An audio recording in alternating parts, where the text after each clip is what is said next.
But first, we start with former National Security Advisor Michael Flynn spending this Thanksgiving without having to worry about prison time. The president using his absolute pardon power and Twitter to make the announcement. Here's what he tweeted. Congratulations to General Flynn and his wonderful family. I know you will now have a truly fantastic Thanksgiving. Flynn's family thanked the president for answering their prayers. The retired Army Lieutenant General pleaded guilty in December of 2017 to lying to the FBI. The plea involved his conversations with then Russian Ambassador Sergei Kislyak. Flynn later tried to withdraw that plea ahead of sentencing, this after he hired attorney Sidney Powell. Flynn claims he did not intentionally lie, but he was forced to do so under pressure from corrupt federal investigators.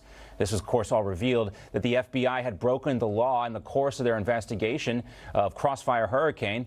Bill Barr's Justice Department also tried to step in and get Judge Emmett Sullivan to dismiss the case, but he had refused for months. House Speaker Nancy Pelosi and other top Democrats called Trump's pardon an abuse of power. Trump previously commuted the sentences of his former campaign manager as well, Paul Manafort. He also granted a full pardon to longtime confidant Roger Stone. Both were targets of the Mueller probe as well. The president has also pardoned others, including Bernie Kerik, a regular guest on this program. Let's talk more about the pardoning of Michael Flynn now and welcome in former Deputy National Security Advisor to President Trump. Also worked right alongside General Flynn, KT McFarland. KT, great to see you. Happy Thanksgiving. We appreciate you spending a few moments with us today. Well, I just left church and my family. I can go to church today. I'm in New York, and thank goodness the Supreme Court has allowed us to worship on Thanksgiving. Yes. But it's great to be with you. As we say in the news business, finally some good news on that front, which we can talk about coming up. But let's focus on this pardoning of General Flynn. I would guess you would say this is past time that this happened, right? Oh, my God. It should never have happened in the first place. He should never have been charged with a crime. He didn't commit a crime. And pleading guilty, well, you know why he pled guilty? Because financial reasons, right? No, because they threatened his son. Mm-hmm. General Flynn was basically given a choice by the Mueller investigators to say, you know, plead guilty, even though we know it isn't a crime, it's a crime you never committed, or we're going to come and destroy your son. And so what would any parent do? Of course he did. But, you know, pleading guilty or testimony given under duress or torture or extortion or blackmail, I don't think is really valid testimony. So that's why he sought to have his verdict overturned. And you know, frankly, it's gone on enough. For financial reasons, yes. I'm sure he's got millions of dollars in legal fees.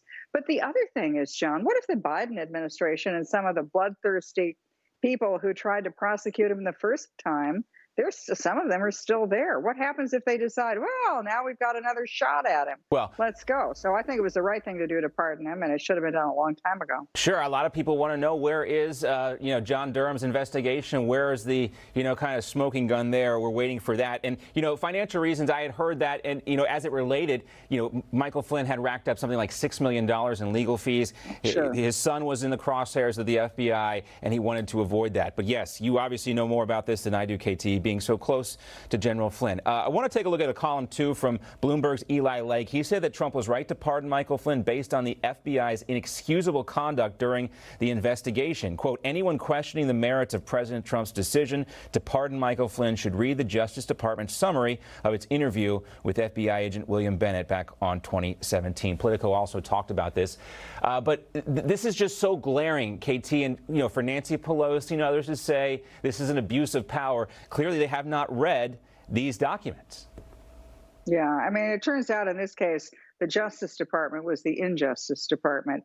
The whistleblower you referred to, Special Agent Barnett, he interviewed me as well. And again, it was the attempt to, as he came out finally and said in his own testimony, that the Mueller investigation had a certain outcome they wanted. They wanted to destroy President Trump. It was politically motivated, and they were going to do everything they could to try to make it happen. It wasn't about General Flynn. It wasn't about me. It wasn't about the number of other people who were targeted.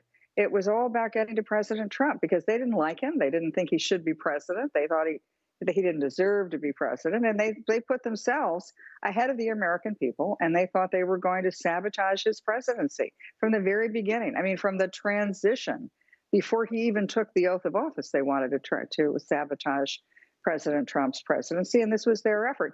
And you mentioned, the testimony. This is not anonymous sources. This is cold, hard evidence of wrongdoing by the Department of Justice, by senior officials in the intelligence community, by the FBI, and frankly, probably the West Wing of the Obama White House. They've got records, they've got testimony, they've got documents, they've got phone logs, they've got transcripts.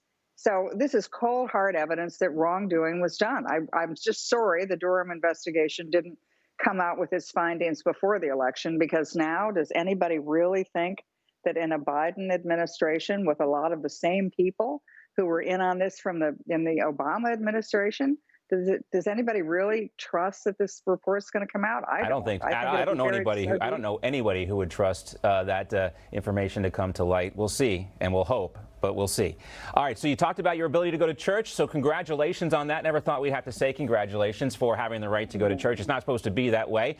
But last night, the Supreme Court temporarily blocked Andrew Cuomo's seating capacity limits at houses of worship. Here's what Chief Justice John Roberts said. He joined the three liberals on the bench in dissenting. Quote, "It is a significant matter to override determinations made by public health officials concerning what is necessary for public safety in the midst of a deadly pandemic."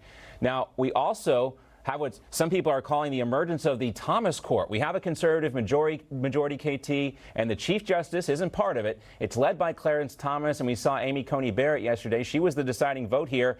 But I think Neil Gorsuch may have put it best, in simplest and best, when he said, government is not free to disregard the First Amendment in a time of crisis.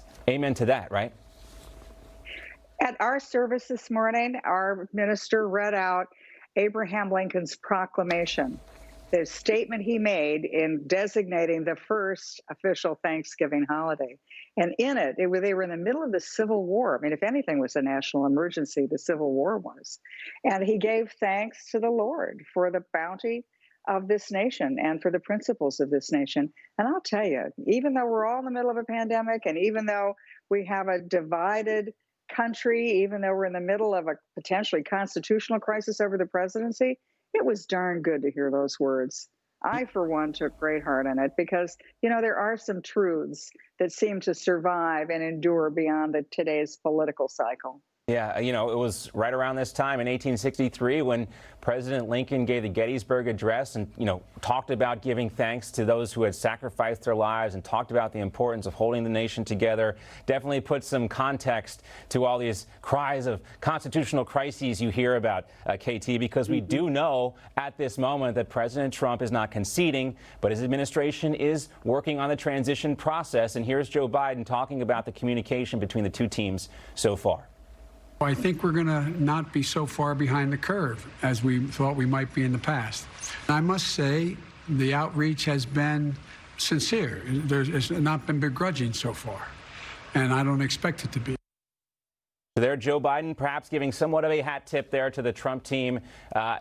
The Constitution works, KT, the process is in place. We can challenge the results. There's certainly a lot of things to be concerned about from what we've seen, especially at that hearing yesterday and what's happened in Georgia. But here we have the transfer of power and process. So an opportunity for all of us to kind of take a breath and calm down and realize that this country is still very strong and resilient.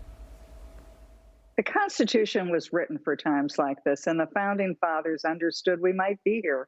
And so you're right. Let's all take a deep breath, value and cherish our families, give thanks to the Lord for this great nation, and let the process play out. Okay, KT, we got a couple of minutes here left, and I just wanted to, lighten up the conversation a little bit. And thank you to your family for letting us borrow you for a few minutes here today. What are some of the favorite traditions at the McFarland household for Thanksgiving? Oh, gosh, you're so great. Okay, so what happens is that every year we go around the table, and Thanksgiving is at, I'm the granny, so it's at our house. My husband and I have hosted Thanksgiving since the beginning of time. And so we get our children, our grandchildren, any strays that are around, maybe not this year, the strays, but the family for sure. And we go around the table, and everybody has to say why they're thankful. What do they have this year that they've been thankful for? And so we've had everything over the years. We've had everything from, I'm thankful for my wonderful husband, or I'm thankful that this year I finally had a baby boy. Or one year we even had one of my grandsons said he was really thankful that he didn't get cut from the football team in Houston. So we go around and everybody gives thanks. Sometimes there are a few tears, and sometimes there's a lot of laughter. The other thing we do is that everybody pitches in and does something. I've got one of my granddaughters is in the kitchen right now making cranberry sauce. Another granddaughter is taking care of the newest grandson. And the other thing that I always just love about Thanksgiving is that we've got one daughter in the military. She and her husband are in the military, and they usually lead a Thanksgiving turkey trot. So they're running around. They're doing their 4-mile, 5-mile run right now with some of their Navy veterans, and it's a great tradition. And I hope every American just takes a pause to understand how this is the most extraordinary time in the history of the world. You know, we don't worry about hunger. Right. Most of us have jobs, and the people who don't are getting help. And it is a great time to celebrate the nation. That's good advice, too. Always get some exercise on Thanksgiving. Always helps with everything. Clear the air. So, KT, great to see you. Happy Thanksgiving again. Thanks to your family, and thanks to you for spending a few moments.